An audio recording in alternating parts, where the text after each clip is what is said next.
ठीक है, तो आप देखिए आज की इस क्लास में हम जो है हम मॉडल्स के ऊपर ही काम करेंगे और आज मैं आपको पढ़ाता हूँ फ्लुएंट एपीआई। किस चीज़ को पढ़ेंगे हम आज?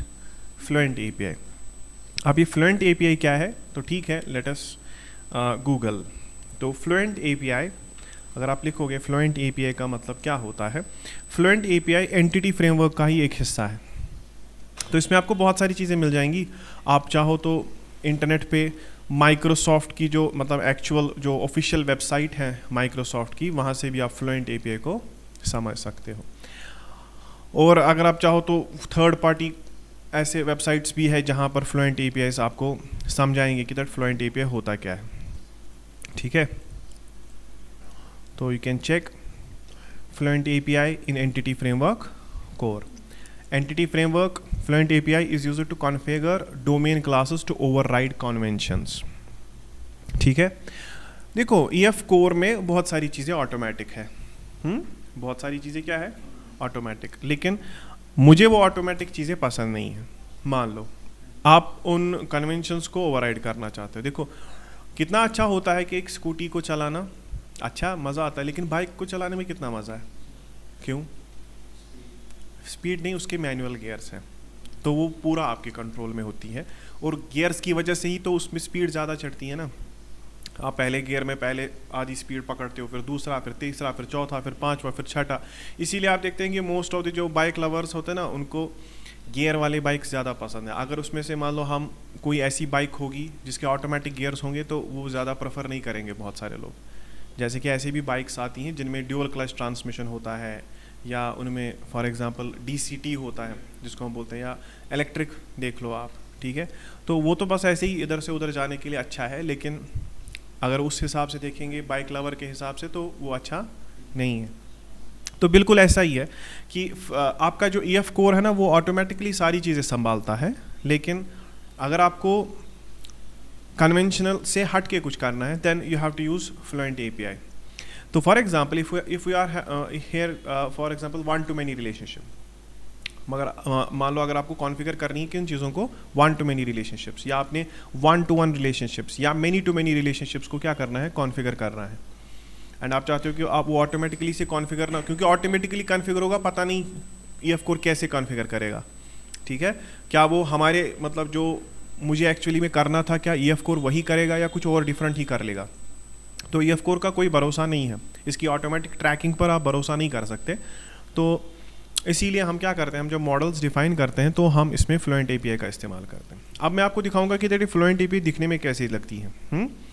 और इसका एक मतलब आप एक उदाहरण, एक एग्जांपल के तौर पर मैं आपको दिखाता हूँ। इसी में यही प्रोजेक्ट जो मेरा पर्सनल प्रोजेक्ट अब है, ऑस्ट्रेलेशिया अपैरल्स, इसको मैं ओपन करता हूँ। यू चेक कि मैंने यहाँ पर फ्लुएंट एपीआई को कैसे कॉन्फ़िगर किया है, क्योंकि अगर देखा जाए बेसिकली ये Australasia apparels P2 web MEC था ना, मैंने इसी के अंदर क्या किया, फिर मैंने इसी के अंदर फिर फ्लुएंट एपीआई को बनाया एंड देन उसके बाद मैं प्रोजेक्ट को आगे ले गया।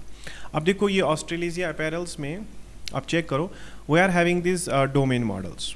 पहले हम पहले मॉडल्स को नज़र देते हैं, यहीं से मैं आपको मॉडल्स पढ़ाऊँगा और इससे आपको समझ में आएगा कि दैट हमारे डोमेन मॉडल्स में क्या डिफरेंस है। देखो हमारा पहला डोमेन मॉडल जो है वही यूज़र है। ठीक है, यूज़र को समझो। अब मुझे एक बात बताओ, यूज़र का यूज़र आईडी है, यूज़र का यूज़र नेम है, यूज़र की ईमेल है, पासवर्ड है, प्रोफाइल पिक URL है, फ़ोन है और इसका एक एड्रेस है। ठीक है, इसकी एक कार्ट भी है और इसके ऑर्डर्स है। ऑब्वियसली है ना, यूज़र के ऑर्डर्स होंगे ना, यूज़र जब ऑर्डर करेगा तो यूज़र के ऑर्डर्स होंगे, है ना।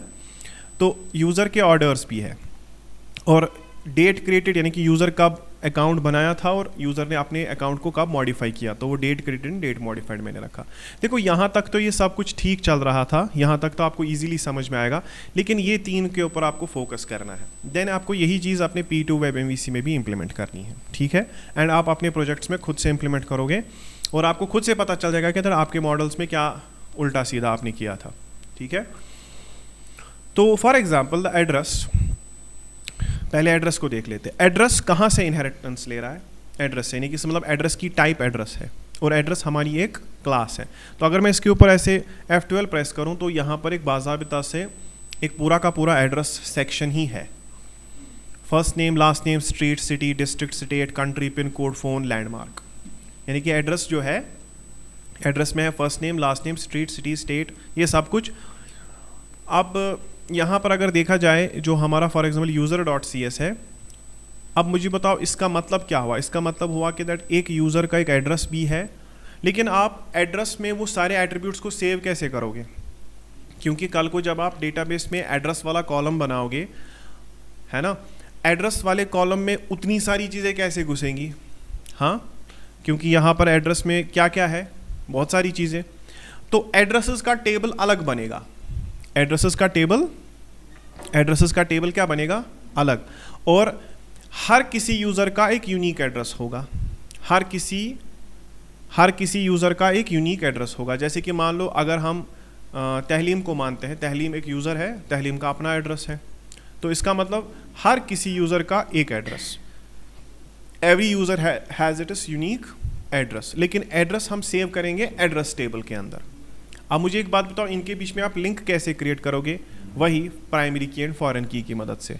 इसका मतलब कि दैट इस बंदे का, इस यूज़र का क्या है, एड्रेस है, लेकिन अगर आप एड्रेस फील्ड में जाओगे, मैंने वहाँ पर लिखा है कि दैट यहाँ पर यूज़र आईडी, और अगर आपको पता होगा लास्ट टाइम मैंने आपको यहाँ पर कहा था कि दैट यूज़र आईडी क्या है, असल में FK, इट्स अ फॉरेन की। और यहाँ पर मैंने इस एट्रीब्यूट को लिखा भी कि दैट फॉरेन की यूज़र आईडी, यानी कि यूज़र आईडी फॉरेन की है। यानी कि इसको अगर आप ये नहीं भी लिखते, लास्ट टाइम जैसे मैंने बोला था कि अगर नहीं भी लिखोगे चलेगा, है ना, लेकिन अगर आप लिखोगे तो इससे इंश्योर होता है कि दैट ये फॉरेन की है, इससे EF कोर को पता चल जाएगा कि दैट हाँ ये फॉरेन की है। वैसे क्या होगा कि वैसे भी पता चलेगा, लेकिन एश्योरिटी नहीं है, ठीक है। हो सकता है कि दैट यहाँ पर कुछ और भी हो, कोई दूसरी भी आईडी हो, वो उसको भी फॉरेन की मान ले। हाँ, क्योंकि EF कोर जो है ना वो अपने कन्वेंशन के हिसाब से कैसे काम करता है, हम उसके ऊपर रिलायबल नहीं रह सकते। तो मैं इंश्योर करता हूँ कि हाँ भाई फॉरेन की है, और फॉरेन की के अंदर फॉरेन की को कॉल करके मैंने यूज़र आईडी नाम उसके अंदर रखा एज अ स्ट्रिंग, और इससे पता चल जाता है कि हाँ ये प्रॉपरली क्या है, ठीक है। अब मुझे एक बात बताओ, यहाँ पर एक और चीज़ लिखी है, यहाँ पर लिखा है बायर। देखो एड्रेस किसका होगा, बायर का। एड्रेस तो बायर का होता है ना, जिसने खरीदा होगा एड्रेस उसी का है। लेकिन वो बायर भी कौन है, वो बायर भी तो असल में यूज़र ही है ना। तो मैंने यहाँ पर लिखा इस तरह से, देखो ये तीन चीज़ें हैं, ओके। एक तो मैंने लिखा यूज़र आईडी, एड्रेस के अंदर यूज़र आईडी एक फॉरेन की है, ओके, उसको मैंने इंश्योर किया यहाँ पर। और दूसरा मैंने एक प्रॉपर्टी जो है ना, जो इसको डायरेक्ट करेगी towards what, it's a directional property, यानी कि इस प्रॉपर्टी से हो जाएगा कि हाँ भाई ये एड्रेस किस बायर का है, ओके। इसका मतलब ये एक तरह से रिलेशनशिप क्रिएट हो गई, एक एड्रेस का एक बायर, क्योंकि देखो एक एड्रेस का एक बायर और एक बायर का एक एड्रेस, ठीक है। इसका मतलब क्या हुआ कि दैट हर एक यूज़र का एक एड्रेस है और हर एक एड्रेस का एक यूनिक बायर है। ऑब्वियसली जैसे कि मेरा एक एड्रेस है, और जो मेरा एड्रेस है फॉर एग्जांपल मैं उसके साथ बिलोंग करता हूँ ना, यानी कि एड्रेस बिलोंग्स टू मी, है ना, address belongs to me, it means address और मेरे बीच में एक 1-to-1 रिलेशनशिप है, ठीक है। तो आपने इसको ऐसे लिखा, ये हो गया।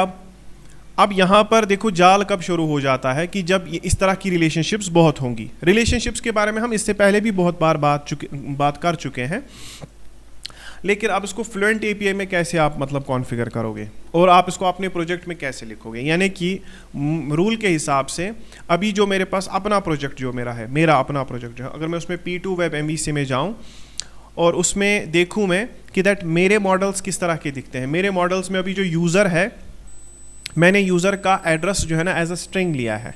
इसका मतलब यहाँ पर अप्रोचेस डिफरेंट हो सकती हैं।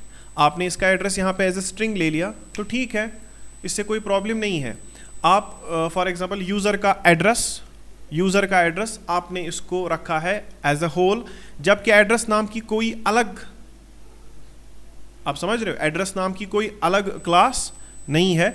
आपको एड्रेस फिर कॉमा सेपरेटेड लेना है, यानी कि आपको कॉमा सेपरेट करके, जैसे कि मान लो कोई रहता है सोवरा में, तो वो कैसे लिखेगा, वो पहले आपने मान लो मोहल्ले का नाम, फिर कॉमा, फिर इसी तरह से सोवरा, फिर श्रीनगर, फिर जम्मू कश्मीर, इसी तरह से लिखेगा, ठीक है। तो ये ऐसे होगा। लेकिन अगर आप चाहते हो पर्टिकुलरली कि क्या क्या चीज़ें मैं यूज़र से ले लूँ, तो उस वक्त आपको वो वाली अप्रोच यूज़ करनी पड़ेगी एंड आपको एक 1-to-1 रिलेशनशिप इनके बीच में क्या करना पड़ेगा, क्रिएट करना पड़ेगा। ठीक है, तो ये वाला अप्रोच सही है, user name, email, password, profile pic, URL, phone, address. लेकिन इसमें आप देखो कि एड्रेस की कोई टाइप नहीं है, तो वो बंदा जो एड्रेस टाइप कर रहा होगा आपके एप्लीकेशन के अंदर, वो रेस्ट्रिक्टेड तो नहीं है ना, वो कुछ भी लिख सकता है, उसकी मर्ज़ी। वो लिखेगा, मान लो वो लिखेगा हवल, ठीक है, फिर लिखेगा कौमा लाल बाज़ार श्रीनगर, पिन कोड देगा ही नहीं, क्योंकि उसको कौन वहाँ पर रोकेगा कि नहीं पिन कोड देना है ना। लेकिन इस वाले में चेक करो, ठीक है, इस वाले में चेक करो, इस वाले में जब ये यूज़र का जो एड्रेस होगा, उस एड्रेस का पर्टिकुलर स्कीमा आपने बनाया हुआ है कि देखो भाई फर्स्ट नेम तो हमको चाहिए, लास्ट नेम भी चाहिए, स्ट्रीट चाहिए, सिटी चाहिए, डिस्ट्रिक्ट चाहिए, state, country, pin code, phone, landmark, ये सब चीज़ें हमको चाहिए। इस तरह से आप यूज़र को रेस्ट्रिक्ट करते हो कि वो अपनी मर्ज़ी से कोई भी उल्टा सीधा एड्रेस नहीं डाल सकता, उसको ये सारी चीज़ें भरनी ही पड़ेंगी और ये रिक्वायर्ड फील्ड है। इसका मतलब एक एड्रेस का पर्टिकुलर टाइप होना क्या करता है, ज़रूरी है अगर आप एक ई कॉमर्स वेबसाइट बना रहे हो, क्योंकि ई कॉमर्स वेबसाइट में आप जब कोई ऑर्डर आएगा, आपको वो ऑर्डर पहुंचाना है ना, तो आप क्या चाहोगे कि कल को वो डिलीवरी गाइज जो है, ये जो डिलीवरी के लड़के होंगे, क्या वो फिर शहरों में घूमते फिरेंगे लोगों को कि वो कहाँ पर रहते हैं असल में, क्योंकि उन्होंने एड्रेस सही से नहीं दिया था। तो ये प्रॉब्लम किसकी है, हमें उनके बारे में सोचना है ना। तो हम एक particularly first name, last name, street, city, district, state, country, pin code, phone, landmark, ये सब कुछ लेंगे। ओके, इस तरह से हम एड्रेस, यानी कि हम यूज़र को मजबूर कर रहे हैं कि तुम एड्रेस किस फॉर्मेट में हमें दो, इस फॉर्मेट में। इसी को हम बोलते हैं कि दैट ये डेटा स्कीम्ड है। एक होता है स्कीमा लेस डेटा, ये स्कीमा लेस डेटा हम एक्सेप्ट नहीं करेंगे, तो ये भी एक ट्रिक है, इसको भी आप समझो। तो मान लो अगर मैंने फॉर एग्जांपल अपने कोड में भी बिल्कुल ऐसे ही किया, तो मुझे क्या करना है, मुझे सबसे पहले डोमेन मॉडल्स में एक और मॉडल क्रिएट करना चाहिए, उसका नाम मैं रखूँगा एड्रेस। क्या नाम रखूँगा, ADDRESS, तो मैंने इसका नाम रखा एड्रेस। अब एड्रेस नाम से, सॉरी यहाँ पर क्लास हमें पहले सेलेक्ट करना था, क्लास, फिर ADDRESS, तो एड्रेस नाम से क्लास बनाओगे आप, ठीक है। फिर आप इसके अंदर यही एट्रीब्यूट्स भर लो जो आपकी अपनी मर्जी होगी, वटेवर जो आप अपने यूज़र से लेना चाहोगे। तो मुझे लगता है कि दैट मैंने ये वाली चीज़ें ली हैं, तो ठीक है, मैं भी यही ले लेता हूँ। मैं इसी को कॉपी करके, ठीक है, अपने इस वाले प्रोजेक्ट में डालता हूँ, ठीक है। तो ठीक है ना, first name, last name, street, city, अगर आप इसमें कुछ काम या कुछ ज़्यादा करना चाहते हो आप कर सकते हो। तो मैंने यूज़र से क्या क्या लिया, अब मैंने ये सारी एट्रीब्यूट्स यूज़र से ले ली, ठीक है ना।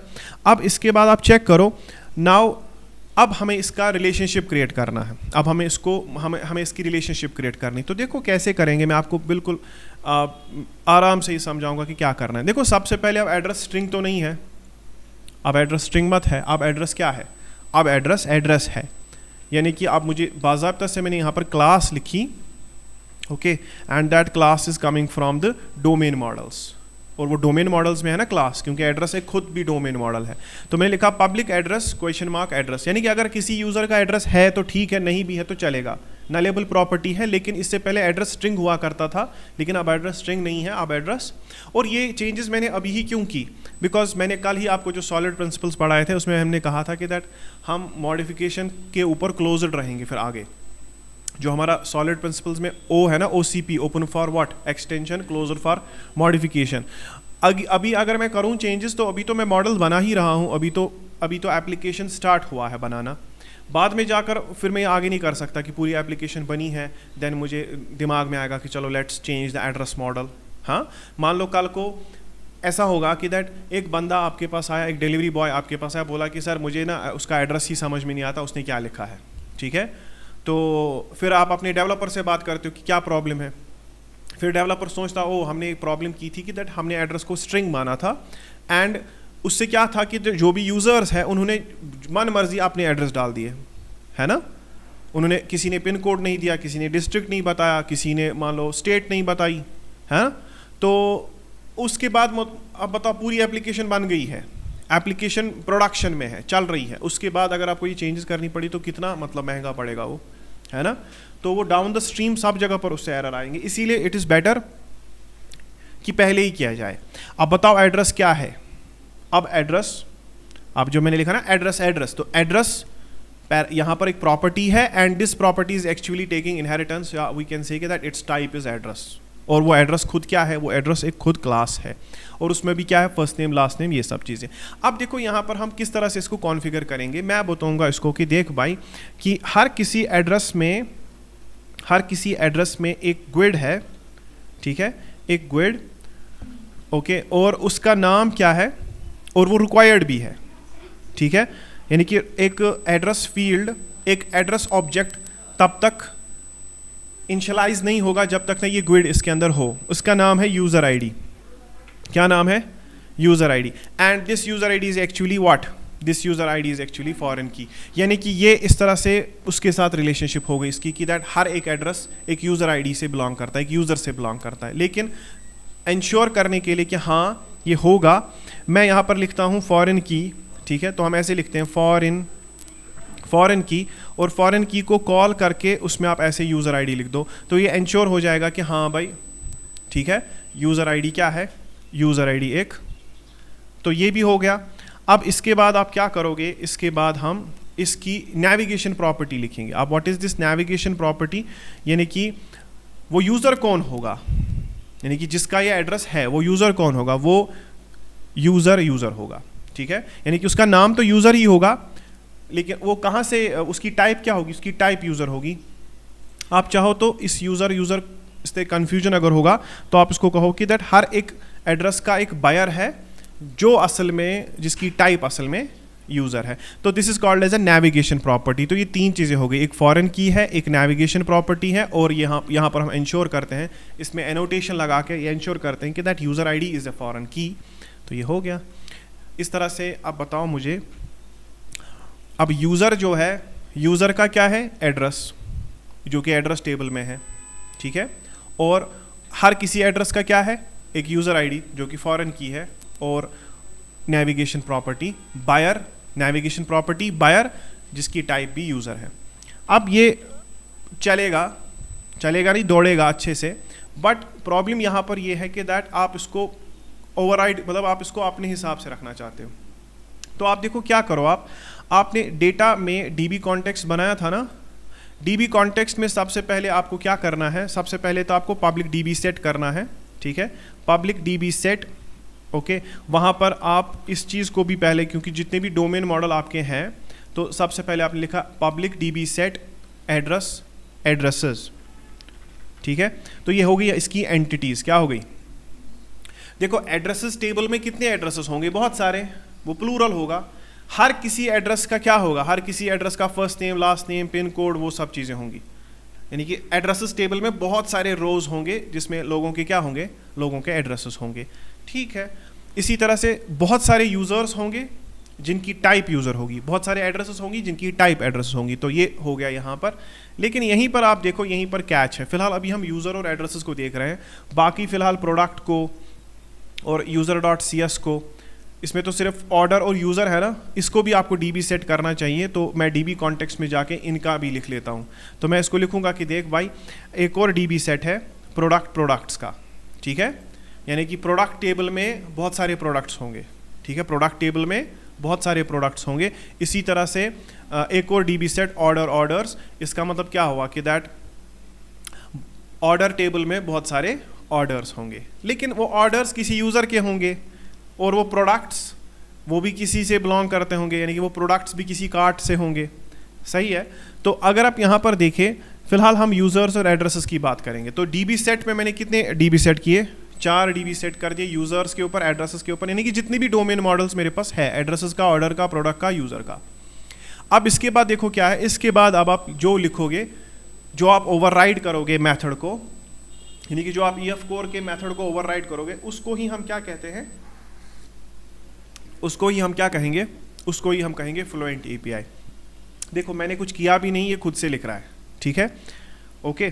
तो ये क्या होता है, प्रोटेक्टेड ओवरराइड। चलो मैं इसको डिलीट कर देता हूँ, मुझे नहीं चाहिए, तुम डिलीट हो जाओ, ठीक है, तो डिलीट हो जा भाई, क्या कर रहा है, ठीक है, ओके। तो ये हमने यहाँ पर करली ब्रेस डाल दी। तो देखो यहाँ पर आपको क्या लगता है कि यहाँ पर क्या हो रहा है, अगर आपने C# अच्छे से पढ़ा है, it means on model creating, on model creating एक मेथड है जो कि वाइड मेथड है, जो कुछ रिटर्न नहीं करता, ठीक है। मैं कर्सर को इस साइड से रखता हूँ, ठीक है। ऑन मॉडल क्रिएटिंग क्या है? ऑन मॉडल क्रिएटिंग एक मेथड है जो वाइड मेथड है, जो कुछ रिटर्न नहीं करता, और उसमें हम पैरामीटर के तौर पर क्या डाल रहे हैं? Model builder. And this model builder is actually a class which is coming from entity framework core model builder. इसका मतलब मॉडल बिल्डर क्या है? मॉडल बिल्डर EF कोर की एक क्लास है, और मॉडल बिल्डर एक पैरामीटर है जो इनहेरिटेंस कहाँ से ले रहा है? जो जिसकी टाइप कौन है? जिसकी टाइप मॉडल बिल्डर है, तो इसका नाम है मॉडल बिल्डर। मॉडल बिल्डर ऐसे हो गया ना ये। लेकिन मेथड का नाम क्या है? मेथड का नाम है ऑन मॉडल क्रिएटिंग, और आप इस मेथड को ओवरराइड कर रहे हो, तो इट मीन्स ये क्या हो गई फिर?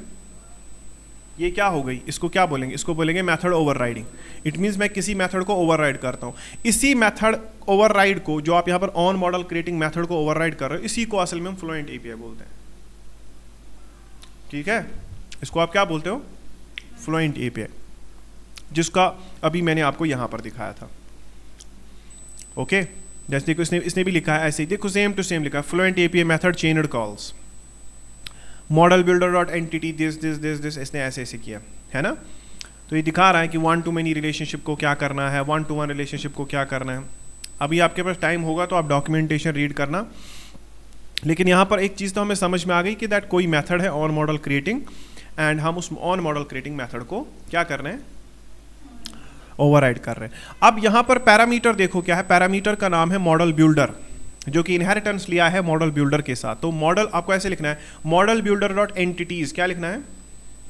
Model builder dot entities. जैसे कि अभी हम यहाँ पर देख रहे, यहाँ पर अभी आप देखो, यहीं पे था अभी, देखो model builder dot entity. Entity एक टाइप्ड एंटिटी, मतलब एंटिटी क्या है? It's an typed entity. इसको कॉल किया, फिर आपको चेन्ड कॉल्स करनी है इस तरह से। तो बताओ मैं क्या लिखूंगा? मॉडल बिल्डर यानी कि पैरामीटर, इसमें एक मेथड क्या है? एंटिटी। देखो भाई एंटिटी क्या है? एंटिटी एक टाइप्ड एंटिटी है, तो इसमें आपको उस क्लास का नाम देना है जिसके ऊपर आप ये करना चाहते हो। तो मान लो एड्रेस, मैंने क्या रखा? एड्रेस, और इसको क्या किया? कॉल किया, कॉल इसको। अब देखो क्या है? Model builder dot entity address, यानी कि हम एंटिटी किसको ले रहे हैं? एड्रेस को। हमने एड्रेस एंटिटी को लिया और model builder dot entity method को कॉल किया। अब जब आप लिखोगे डॉट, जैसे आपने लिखा डॉट, इसमें क्या होता है कि इसमें आप खुद से आप कॉन्फ़िगर करो कि क्या है क्या नहीं है। फॉर एग्जाम्पल हैज़, ठीक है, यहाँ पर लिखा है देखो, हैज़ की, विद मैनी, विद वन, ये सब एट्रीब्यूट्स इसमें होते हैं। उन्हीं एट्रीब्यूट्स का आप यूज़ करोगे। जैसे कि इसने देखो, इसने क्या लिखा था? Has column name. क्या इसका मतलब क्या हुआ कि that model builder entity student के अंदर कोई कॉलम नेम है जिसका नाम है आईडी, कहता है कि उसकी डिफॉल्ट वैल्यू 0 है एंड इज रिक्वायर्ड। यानी कि आप मॉडल बिल्डिंग, जो कि असल में टेबल क्रिएट हो रहा था ना, वो टेबल क्रिएट इससे पहले क्या था? ऑटोमेटिक था। EF कोर उसको कंट्रोल कर रहा था खुद से, लेकिन अब मैं उसको क्या करूँगा? अब मैं उसको ओवरराइड करूंगा। मैं अपने हिसाब से चलूंगा कि जो मुझे चाहिए होगा, जो मुझे पसंद है, ठीक है। तो मैं जैसे इसने क्या लिखा? हैज़ कॉलम नेम आईडी, कि स्टूडेंट टेबल में कोई कॉलम नेम है आईडी, उसका डिफॉल्ट वैल्यू कितना है? 0, और वो इज रिक्वायर्ड है, ठीक है। इसी तरह से आप यहाँ पर लिखो, अब आपको क्या लिखना है? देखो आपको क्या लिखना है सबसे पहले। अगर मैं एड्रेस को देखूँ, एड्रेस को अगर आप देखेंगे, इसमें एक क्या है? एक फॉरेन की है। इसमें क्या है? एक फॉरेन की। तो मुझे इसी के बारे में लिखना है, ठीक है। तो इसमें एक फॉर एग्जांपल एक चीज़ होती है जिसको हम बोलते हैं हैज़ वन। क्या लिखते हैं? Has one. तो हैज़ वन, तो मैंने हैज़ वन को कॉल किया। अब ये हैज़ वन को कॉल किया, इसके बाद अब क्या करोगे आप? हैज़ वन, यानी कि एड्रेस के पास क्या है? एड्रेस का एक मतलब बायर है। तो एड्रेस हैज़ वन, ये अब मैंने फंक्शन कॉल कर दी, लेकिन ये मुझे एरर दे रहा है। एरर क्यों दे रहा है? बिकॉज इस फंक्शन के अंदर भी एक फंक्शन है, ठीक है। और वो आप इस तरह से लिखते हो, address A which implies to A dot buyer. देखो ए का क्या है? ए डॉट, हर किसी एड्रेस का एक बायर है ना। तो इसमें क्या लिखा? Model entity, model builder dot entity address dot has one address, address has a buyer, ठीक है। तो एड्रेस का क्या है? एड्रेस का एक बायर है, ऐसे लिखना है।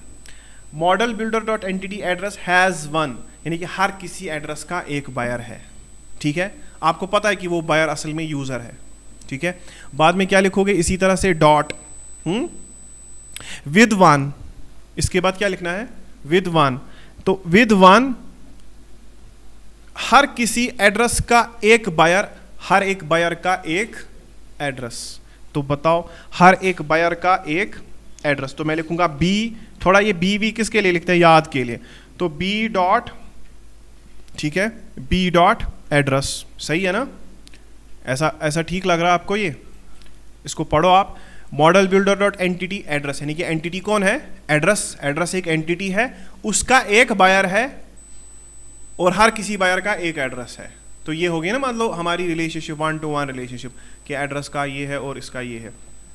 और यहां पर अब डॉट के बाद आप क्या लिखोगे, अब आप इसको लिखोगे फॉरेन की के बारे में, ठीक है, विद फॉरेन की, ठीक है।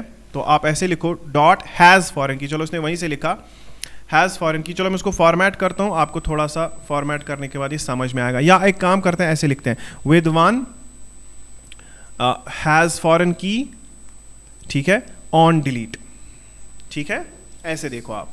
और पहले क्या था, पहले था हैज़ वन। देखो हैज़ वन के बदले आप जैसे हमने हैज़ वन लिखा, ठीक है, वैसे ही ठीक है। तो वो मैं उसके बाद बताऊंगा कि क्या है यहाँ पर। अब बताओ मैंने क्या लिखा, एड्रेस का एक बायर है, बायर का एक एड्रेस है, और एड्रेस में एक फॉरेन की है जिसका नाम यूज़र आईडी है, on delete delete behaviour dot cascade. इसका मतलब क्या होता है ऑन डिलीट, ये जो लास्ट वाली चीज़ है ना, चलो हैज़ फॉरेन की तो आपको समझ में आ गया होगा, लेकिन ऑन डिलीट का मतलब क्या, ऑन डिलीट का मतलब है कि दैट अगर मैं यूज़र को डिलीट करूँ उसके रिलेटेड एड्रेस भी डिलीट हो जाएंगे। यानी कि कल को अगर कोई यूज़र अपना क्या करेगा, अकाउंट डिलीट, तो उसका एड्रेस भी डिलीट हो जाएगा, क्योंकि वो अलग अलग जगहों पर है ना। यूज़र का डेटा यूज़र टेबल में है, एड्रेस का डेटा एड्रेस टेबल में है। तो अगर कल को किसी ने यूज़र क्या कर दिया, डिलीट कर दिया, किसी ने यूज़र अकाउंट, किसी ने अपने आप को डिलीट कर दिया, अकाउंट डिलीशन, तो उसके साथ साथ उसका एड्रेस भी डिलीट हो जाएगा एड्रेस टेबल से। तो इसीलिए हमने लिखा है यहाँ पर on delete delete behaviour dot cascade. लेकिन अगर आप ऐसा नहीं चाहते तो आप कर सकते हो रेस्ट्रिक्ट, क्या कर सकते हो, आप कर सकते हो डिलीट बिहेवियर डॉट रेस्ट्रिक्ट। इसका मतलब है प्रिवेंट कैस्केड डिलीट, यानी कि अगर किसी ने यूज़र को डिलीट किया तो उसका एड्रेस वहीं पे रहेगा, यूज़र डिलीट होगा, एड्रेस डिलीट नहीं होगा। या अगर किसी ने एड्रेस डिलीट कर दिया तो यूज़र डिलीट नहीं होगा, दोनों ही ट्रू है। तो फ्लुएंट एपीआई समझ में आ गया। हाँ, तो फ्लुएंट एपीआई कुछ नहीं है, ओवरराइड है किसका, ऑन मॉडल क्रिएटिंग, यानी कि जो असल में फॉर एग्जांपल ईएफ कोर खुद से मॉडल्स के बेसिस पर टेबल बनाता है, उसी मेथड को हम असल में क्या कर रहे हैं, ओवरराइड कर रहे हैं, और हम इसको अपने हिसाब से अब चला रहे हैं। तो यहाँ पर बहुत ही मेटिकुलसली आपको सोचना पड़ेगा कि दैट एक यूज़र का एक बायर, एक यूज़र का एक बायर, हर किसी बायर का एक एड्रेस। तो वो मैंने किस में ट्रांसलेट किया, कोडिंग में, ठीक है। बताओ भाई किसको समझ में आया, हाथ खड़े करो आप लोग, जिसको समझ में आया वो हाथ खड़ा करेगा, समझ में आ गया, ठीक है। खुद लिखना आएगा, वही तो प्रॉब्लम है।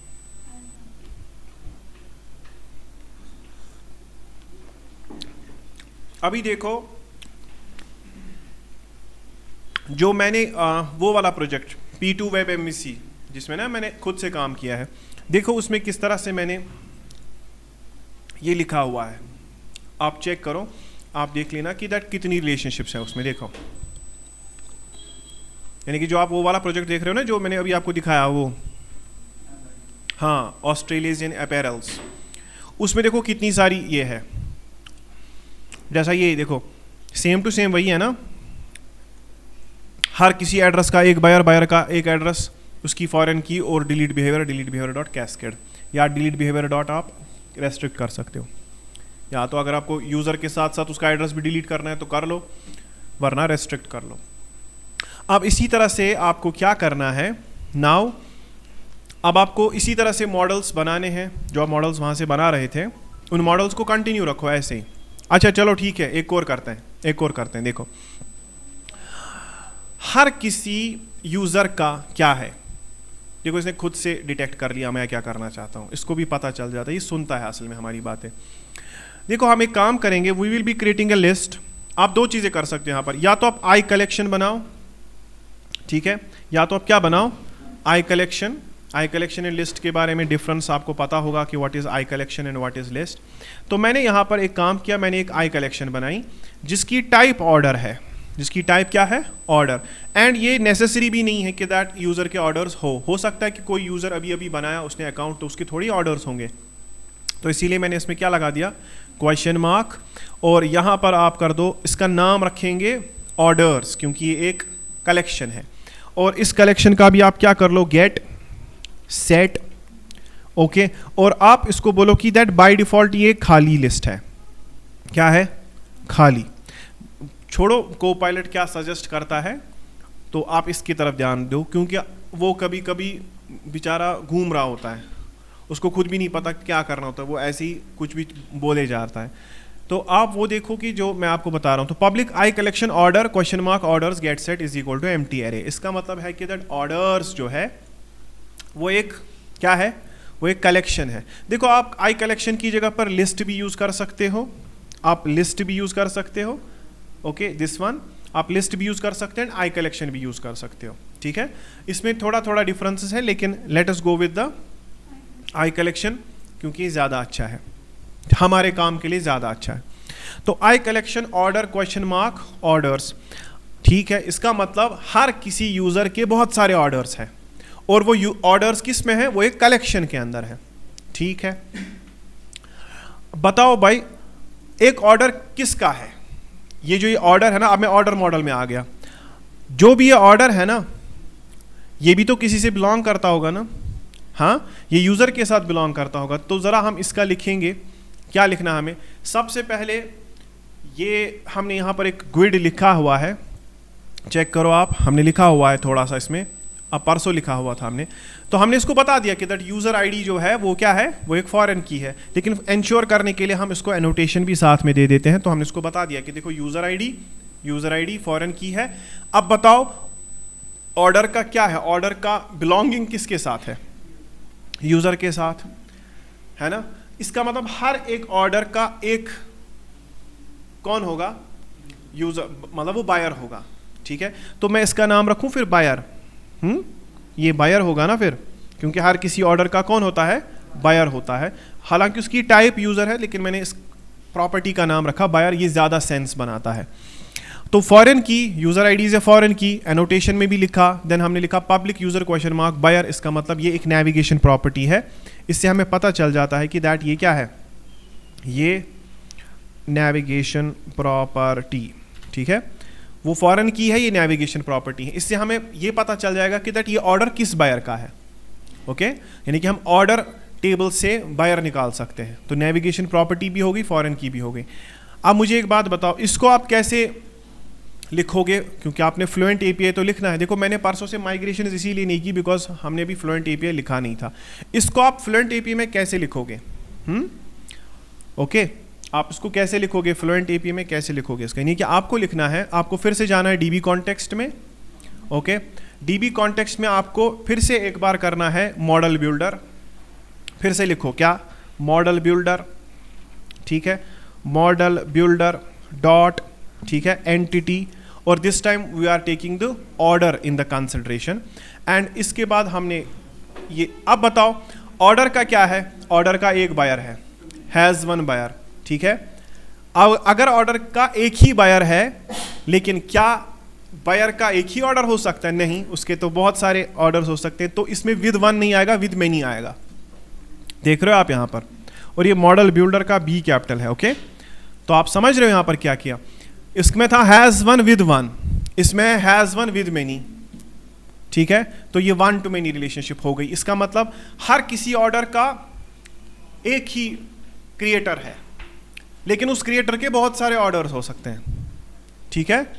ये लॉजिक है, ये कोडिंग नहीं है, ओके। देखो मैं कितना धीरे धीरे लिख रहा हूं, एक एक लाइन लिख रहा हूं, लेकिन सोचना पड़ता है हमें कि हमें क्या लिखना है। अब ये देखो, बताओ इसकी, अब लिखोगे डॉट हैज फॉरेन की, बताओ फॉरेन की कौन है।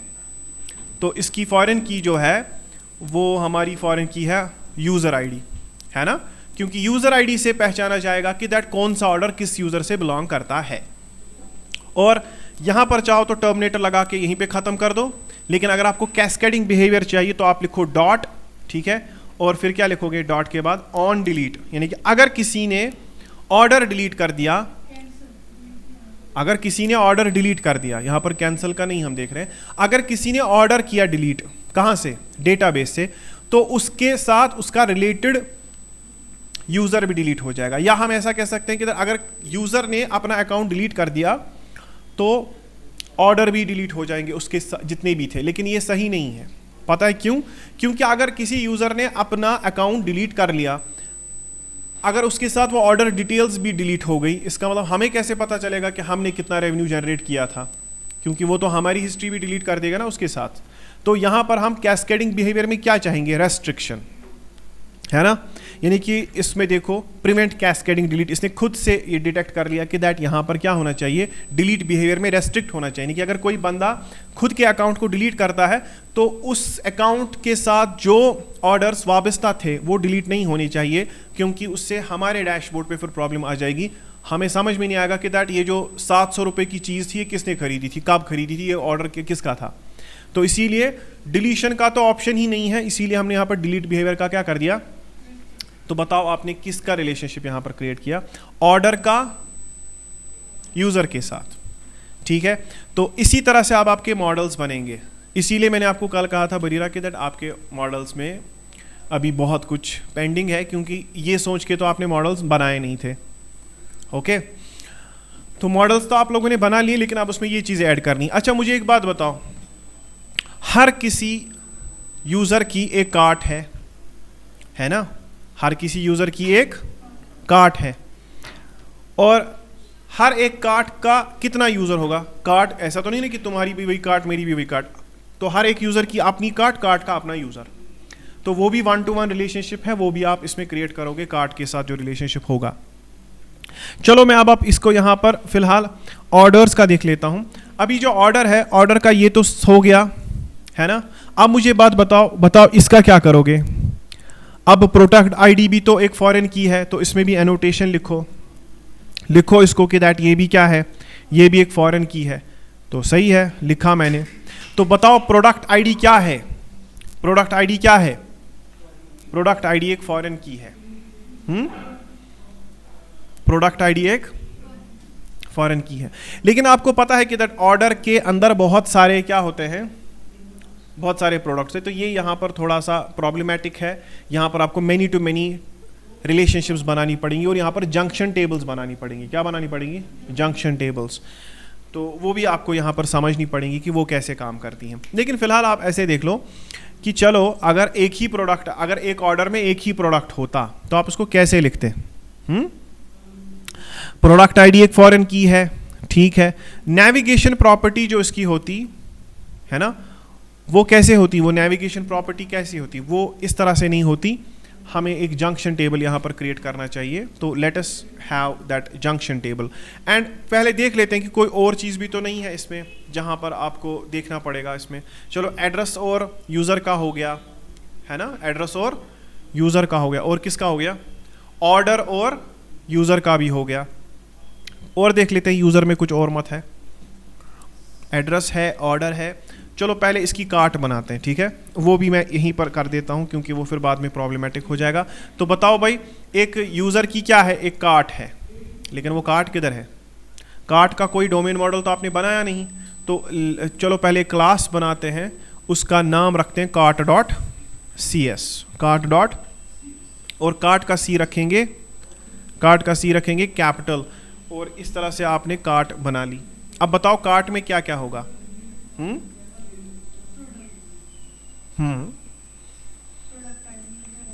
देखो कार्ट का सबसे पहले उसकी आईडी होगी, तो सीक्वेंस में लिखते हैं पब्लिक रिक्वायर्ड ग्विड कार्ट आईडी।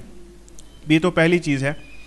हर किसी कार्ट का यूजर आईडी भी होगा फॉरेन की, ओके। और हर किसी कार्ट का एक और चीज होगा, दैट इज एनोटेशन। हम लिखेंगे पहले हम एनोटेशन का ही लिखेंगे। और हाँ, फॉरेन की का एफ जो है वो कैपिटल है, ये भी हो गया, ओके। एंड दिस फॉरेन की इज एक्चुअली कमिंग फ्रॉम यहां से आ रहा है, ठीक है, model dot data annotation dot schema. और बताओ भाई, अगर कार्ट, तो ठीक है ऐसे भी चलेगा ना, ये समझ में आ गया आपको? देखो हर किसी कार्ट का अपना कार्ट आईडी, यूजर आईडी जो कि फॉरेन की है, और हर कोई कार्ट किससे बिलोंग करती है? एक बायर से। और ये चीज़ आपने यूज़र में क्या लिखोगे? अब आप लिखोगे पब्लिक रिक्वायर्ड, या चलो रिक्वायर्ड लिखने की ज़रूरत नहीं है, आप लिखो पब्लिक कार्ट क्वेश्चन मार्क, ठीक है, कार्ट, और कार्ट का चलो सी रखते हैं capital, is equal to this get set, okay, ठीक है। देखो इसको न्यू कार्ट करने की ज़रूरत नहीं है, आप बस इतना ही कर दो, ठीक है, बस इतना। तो हमने सिर्फ एक गेटर सेटर बनाया, तो हमने इसको कहा कि पब्लिक कार्ट, ठीक है, जैसे हमने एड्रेस को किया था, है ना, जैसे हमने किसको किया था? एड्रेस को, वैसे हमने कार्ट के साथ किया। बताओ अब इसको फ्लुएंट एपीआई में कैसे लिखोगे? इसका मतलब हर एक यूज़र की एक कार्ट है, हर किसी कार्ट का एक यूज़र है, ठीक है, तो ये बिल्कुल एड्रेस की तरह ही बनेगा, 1 to 1 ही बनेगा। तो SQLDB कॉन्टेक्स्ट में चलो हम पहले हमने एड्रेस का बनाया, फिर उसके बाद कार्ट का बनाएंगे। तो इसमें आप क्या करोगे? अभी आप इसमें लिखोगे मॉडल बिल्डर, देखो ये रेपिटेशन है, मॉडल बिल्डर डॉट कार्ट, ठीक है। उसके बाद बताओ कार्ट का क्या है? कार्ट का एक बायर है, ठीक है, ओके, कार्ट का एक बायर है विद वन कार्ट, यानी कि हो गया ना ऐसे ही कि कार्ट का एक बायर और कार्ट एक बायर की, इट मींस इसको हम ऐसे कहेंगे, cart belongs to user and user has one cart, ठीक है। और इसकी फॉरेन की कौन है? यूजर आईडी, और कैस्केडिंग बिहेवियर को आप रेस्ट्रिक्ट करो, तो ये हो गया ऐसे, आया समझ? ठीक है, तो ये हो गया हमारा, आप जाओ, तो ये हमारा किसका हो गया? ये हमारा एक और हो गया किसका? एड्रेस का और कार्ट का। एड्रेस का भी हो गया, कार्ट का भी हो गया, ऑर्डर का भी हो गया। कितनी चीजें हो गई फिलहाल? 3। इसके बाद अब यहां पर आप रेस्ट्रिक्ट हो जाओगे, बिकॉज अब आपको many to many relationship create करनी है। क्या करनी है? ये तो फिलहाल इसमें से ये देखो, this one it's 1 to many, 1 with 1, sorry it's 1 to 1, 1 1 1 1, यहां पर क्या 1 many है ना। अब इसके बाद मेनी टू मेनी आएगा।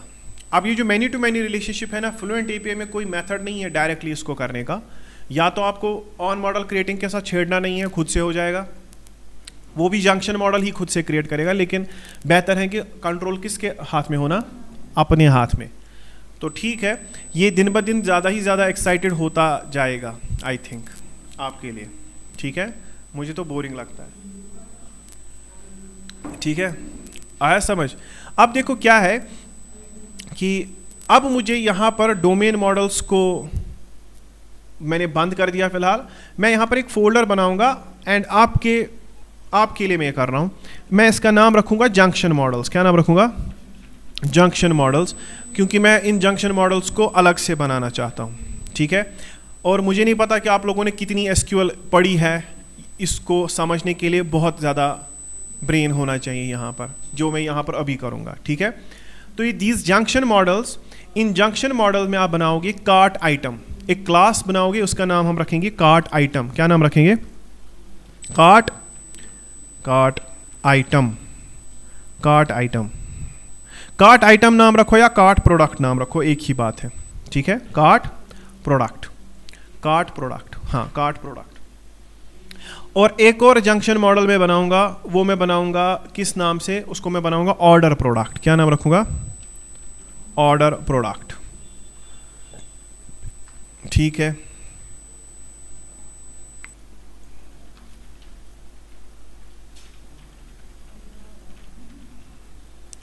ऑर्डर प्रोडक्ट, ठीक है। तो जंक्शन मॉडल में cart product and order product. Now ये 2 जंक्शन मॉडल्स हैं। देखो इसमें क्या करना है आप समझो, पहले मैं कॉन्सेप्ट समझाऊंगा, लिखूंगा मैं बाद में, ठीक है।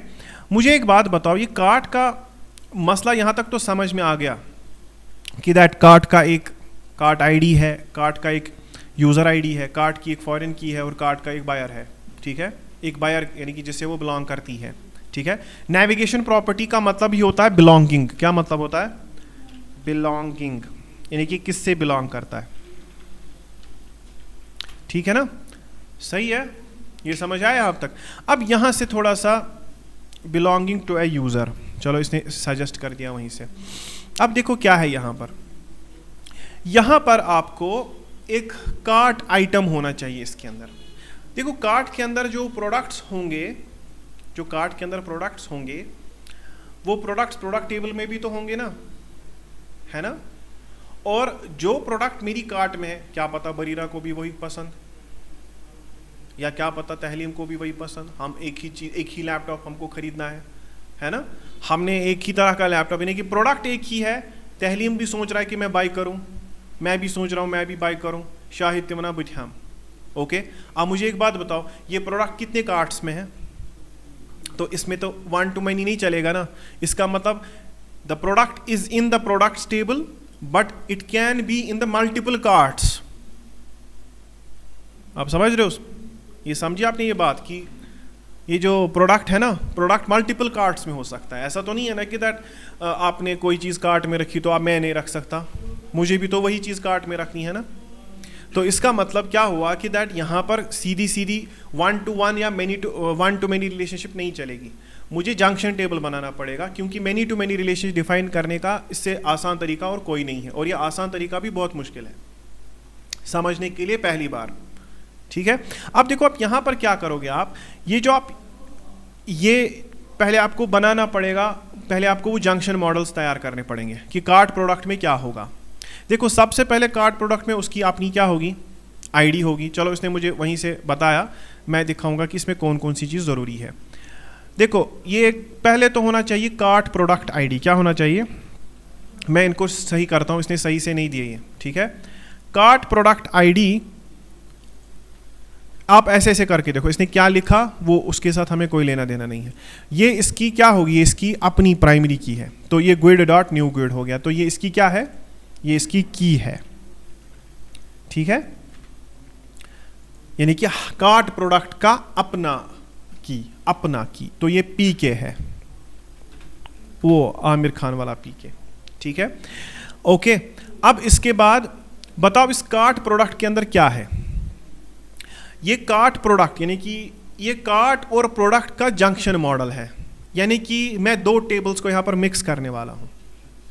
ठीक है, जैसे यूनियन करते हैं, जैसे आपने एसक्यूएल में पढ़ा होगा वो यूनियंस वगैरह वगैरह, जिसमें आप वो दो टेबल्स को यूनियन करते हो आपस में। ठीक है, या लेफ्ट ज्वाइन वगैरह वगैरह, ये वही है, लेकिन ये किस में है, ये आपको फ्लुएंट एपीआई के थ्रू करना है।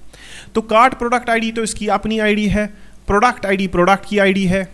ओके, और प्रोडक्ट आईडी जो है, देखो कार्ट यहाँ पर बहुत सारी चीज़ें आपको चाहिए। चलो कार्ट आईडी फॉरेन की है, सही है। इसने देखो ये खुद से लिखने की कोशिश कर रहा है। ओके, तो फॉरेन की को मैं क्विक फिक्स कर लूँ पहले।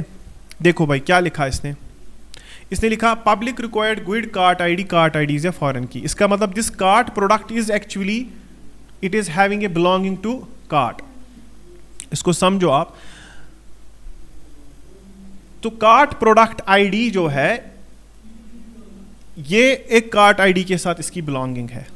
ठीक है, तो ठीक है, इसकी नेविगेशन प्रॉपर्टी भी मैं अगर रख लूं यहां पर, तो ये इसकी नेविगेशन प्रॉपर्टी हो गई। ठीक है ना, यहां तक तो कोई ये नहीं है, ये तो वही है ना, सेम टू सेम है ना। ये क्या है, ये वही चीज है, यानी कि आपको इसका भी फ्लुएंट एपीआई लिखना पड़ेगा वहां पे। तो कार्ट प्रोडक्ट की अपनी आईडी, फिर उसके बाद कार्ट आईडी जो कि फॉरेन की है, जो आप एनोटेशन से भी जाहिर कर रहे हो, और दूसरा आपने एक नेविगेशन प्रॉपर्टी दिखाई यहां पर, आप दिखा रहे हो कि that this cart product ID belongs to this cart product belongs to that cart.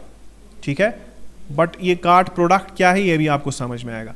अब मुझे एक बात बताओ, इसमें और क्या होगा, इसमें और एक प्रोडक्ट होगा। तो एक और चीज, चलो ये दिख लेते हैं हम, इसके बाद हम इस चीज को लेंगे। तो एक प्रोडक्ट आईडी, यानी कि इस कार्ट प्रोडक्ट आईडी में एक और चीज भी होगी, वो क्या है, वो एक प्रोडक्ट आईडी है। ठीक है, तो चलो एक फॉरेन की होगी यहां पर, फॉरेन की प्रोडक्ट आईडी। तो यहां तक समझ में आ गया। और बताओ इसकी नेविगेशन प्रॉपर्टी क्या होगी। इसकी नेविगेशन प्रॉपर्टी होगी प्रोडक्ट। तो देखो इसने ये भी लिखा खुद से, ठीक है, ये यहां पर समझ में आ गया आपको ये चीज। यानी कि कार्ट प्रोडक्ट जो है, cart product as a whole, cart product में कार्ट आईडी क्या है, वो फॉरेन की है, जिससे इसकी बिलोंगिंगनेस पता चल जाती है कि दैट ये किस कार्ट का है, ओके, और इस कार्ट में कौन सा प्रोडक्ट है, ठीक है। तो इस तरह से आपने इन दोनों को कंबाइन कर दिया। और कार्ट प्रोडक्ट आईडी में आप इसकी क्वांटिटी मेंशन करो, प्राइस का हमें कुछ नहीं करना, टोटल प्राइस का भी हमें कुछ नहीं करना। तो फिलहाल मैंने सिर्फ इसमें क्या रखा कि कौन सा प्रोडक्ट और कौन सी कार्ट, यानी कि दो रिलेशनशिप्स। ये क्या हो गया, देखो मैंने कहा ना पहले कि आप मेनी टू मेनी रिलेशनशिप का डायरेक्ट तरीका नहीं है। तो देखो हम क्या करेंगे, हम दो वन टू मेनी रिलेशनशिप्स को आपस में मिलाएंगे, वन टू मेनी, वन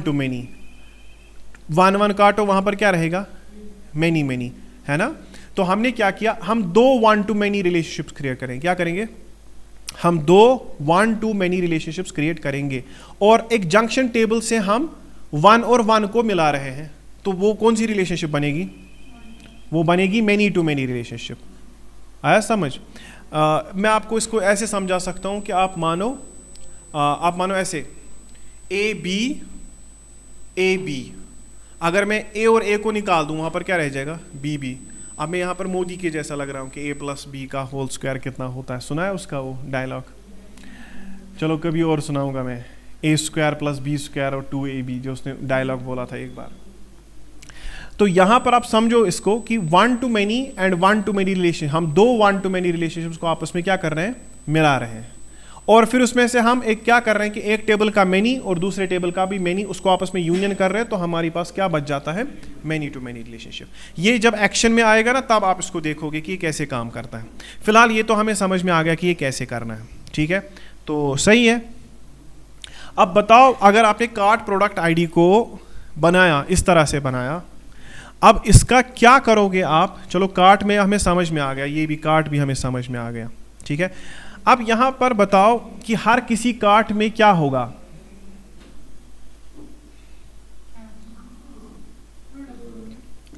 हाँ वो लिस्ट होगा, किनका, प्रोडक्ट्स का, ठीक है। तो हम लिखेंगे पब्लिक, ठीक है, हम लिखेंगे आई कलेक्शन, पब्लिक आई कलेक्शन, लेकिन इसकी टाइप देखो क्या होगी,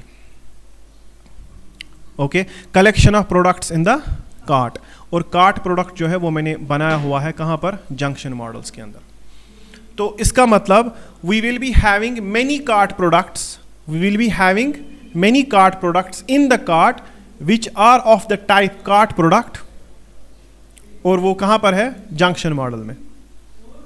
समझ में आया, कुछ भी समझ में नहीं आया होगा, आई नो, ये पहली बार ओवरवेलमिंग होता है, ठीक है। इसको आप थोड़ा थोड़ा समझो, पहले 10% 20% समझ में आएगा, कल और 20% समझ में आएगा, इसी तरह से धीरे धीरे आपको ये समझ में आएगा। तो कार्ट आईडी इसकी अपनी आईडी है, यूजर आईडी इसका फॉरेन की है, और उसके बाद ये एक नेविगेशन प्रॉपर्टी है जिससे हमें ये पता चलेगा कि दैट ये कार्ट किस यूजर की है। लेकिन इस कार्ट के अंदर कौन से प्रोडक्ट्स है, वो लिस्ट कहां पर आप रखोगे, वो हमने इसकी एक रिलेशनशिप क्रिएट कर दी, किसके साथ, कार्ट प्रोडक्ट्स के साथ। तो हमने इसको कहा कि that a cart is having many cart products, a cart is having many cart products. And वो कार्ट प्रोडक्ट कैसे है, वो कार्ट प्रोडक्ट्स का हर किसी का अपना कार्ट प्रोडक्ट आईडी है, हर किसी की कार्ट आईडी है, हर किसी की प्रोडक्ट आईडी है, उसकी क्वांटिटी है, बाकी चीजें हैं। अच्छा, कार्ट में एक और चीज है, वो है कार्ट की टोटल वैल्यू। तो बताओ, पब्लिक, हम टोटल वैल्यू को किस में रखेंगे, हम टोटल वैल्यू रखेंगे, हम ये रिक्वायर्ड फील्ड रखेंगे, और चलो हम इसको इंट रखते हैं। क्या रखेंगे, हम इसको रखेंगे इंट, और ये होगा हमारा कार्ट प्राइस, कार्ट टोटल। क्या रखेंगे इसका नाम, कार्ट टोटल, ठीक है, total price of all the products in the cart. हाँ, अभी कार्ट टोटल अगर आप डेसिमल रखना चाहते हो, तो अगर पॉइंट्स में भी आप रखना चाहते हो तो ठीक है, रखो, कोई प्रॉब्लम नहीं है इसमें। हाँ, वो भी सही है, हम राउंड ऑफ भी कर सकते थे, ठीक है। तो अगर आप कार्ट टोटल डेसिमल में रखना चाहते हो तो ठीक है, ठीक है। और बाय डिफॉल्ट देखो किसी भी कार्ट की वैल्यू क्या होगी, बाय डिफॉल्ट किसी भी कार्ट की वैल्यू क्या होगी, वो 0 होगी। जब उसमें प्रोडक्ट्स ऐड होंगे तो वो कौन सा पर्टिकुलर प्रोडक्ट कितनी क्वांटिटी में होगा उसका एडिशन करके हमारा कार्ट का टोटल निकलेगा। तो इस तरह से आप मुझे बताओ इसको कैसे लिखोगे फ्लुएंट एपीआई में। अब इसका है ना मसला, चलो आपने कार्ट का बिलोंगिंग, ये किस किस के बीच में रिलेशनशिप है, कार्ट और यूजर की, है ना, कार्ट और बायर की। ये था एड्रेस और बायर का, फिर था ऑर्डर और बायर का, ठीक है। अब इसके बाद क्या करोगे आप, अब आपको एक कंपोजिट की डिफाइन करनी है, या हम एक काम करेंगे, सबसे पहले तो हम यहां पर जाके पब्लिक डीबी सेट करना पड़ेगा, बिकॉज ये जंक्शन मॉडल भी एक डोमेन मॉडल ही है असल में। तो हम यहाँ पर एक पब्लिक डीबी सेट करते हैं पहले। चलो डीबी सेट, इसने वहीं से बता दिया डीबी सेट, लेकिन I will be dB setting what, cart product, मुझे चाहिए कार्ट प्रोडक्ट। और कार्ट प्रोडक्ट के अंदर जो चीज़ें होंगी उनको क्या कहोगे, उनको कहोगे कार्ट प्रोडक्ट्स। तो ठीक है, ये एक हो गया। और दूसरा हो गया हमारा कार्ट प्रोडक्ट्स के बाद ऑर्डर प्रोडक्ट्स, क्या होगा, ऑर्डर प्रोडक्ट्स, ठीक है। और ऑर्डर प्रोडक्ट, ठीक है, और यहां पर होगा ऑर्डर प्रोडक्ट्स। हाँ जी, अल्लाह के हवाले। तो आया आपको समझ। और इसके बाद आप यहां पर क्या करोगे, इसके बाद हम यहां पर आप इस फ्लुएंट एपीआई को फर्दर करेंगे। तो वो चीज़ हम कब करेंगे, वो हम कल करेंगे। तो समझना भी है इसको। और बाद में हम एक ही बार में क्या कर देंगे, माइग्रेशन। हम फिर एक ही बार में क्या कर देंगे, माइग्रेशन, जब हमारे मॉडल्स प्रॉपरली रेडी हो जाएंगे।